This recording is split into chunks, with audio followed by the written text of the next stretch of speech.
लोकशाहीचा बुलंद आवाज, रिपब्लिकन वार्ता, महाराष्ट्र। दिनांक 23 ऑगस्ट रोजी पुसद येथील तहसील कार्यालयात सुरू असलेल्या अनुसूचित जमाती विद्यार्थ्यांच्या पदभरतीसाठीच्या साखळी उपोषणास भेट देऊन आंदोलनकर्त्यांशी संवाद साधला। या उपोषणात विद्यार्थ्यांनी सर्वोच्च न्यायालयाच्या निर्णयानुसार झालेली न भरती, शासकीय व नियमशासकीय पदभरतीतील प्रमाणपत्र सत्यापन शिबिरे, शासन निर्णय 2019 नुसार प्रलंबित प्रकरणांना सशर्त वैधता देणे, अनुसूचित जमाती प्रवर्गातील रिक्त असलेली मोठ्या प्रमाणावरील पदभरती, सार्वजनिक आरोग्य विभागातील 1448 रिक्त पदे, तसेच सार्वजनिक बांधकाम विभागातील 309 कारकून वर्गाच्या हक्कांची पदे अशा विविध मागण्या मांडल्या। या सर्व मागण्यांबाबत शासनासोबत पाठपुरावा करणार, आदिवासी समाज व विद्यार्थ्यांवर अन्याय होऊ देणार नाही, असे उपोषण प्रसंगी त्यांनी शासनाला खडसावून सांगितले। मी खासदार म्हणून सदैव विद्यार्थ्यांच्या पाठीमागे राहून लढा लढत राहील, असे खासदार संजय देशमुख या प्रसंगी म्हणाले।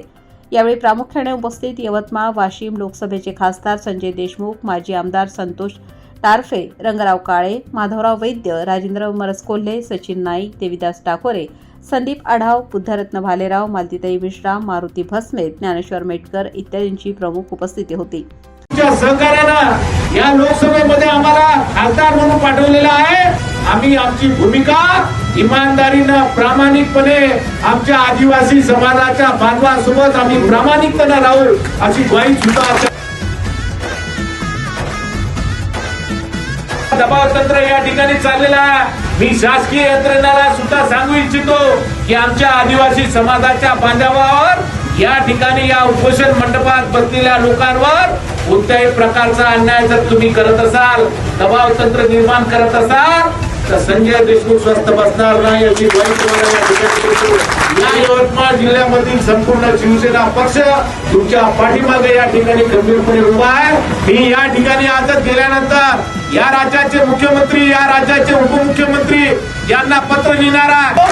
या संपूर्ण महाराष्ट्रामध्ये याची दखल घेतली गेली पाहिजे।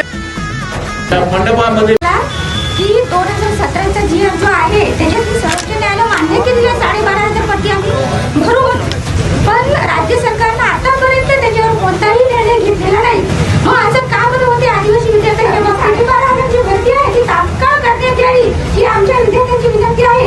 आणि 85,000 जो पद आहे ते पण लवकरात लवकर भरण्यात यावे। नोकरी जर करायची संधी येत नसेल तर आमच्या शिक्षणाचा या सर्व गोष्टीचा फायदा काय? आपल्या मतदारसंघातून आम्हाला तुमच्यावर विश्वास आहे। अधिवेशनापासून आम्ही ऐकत आहोत आमचे प्रश्न।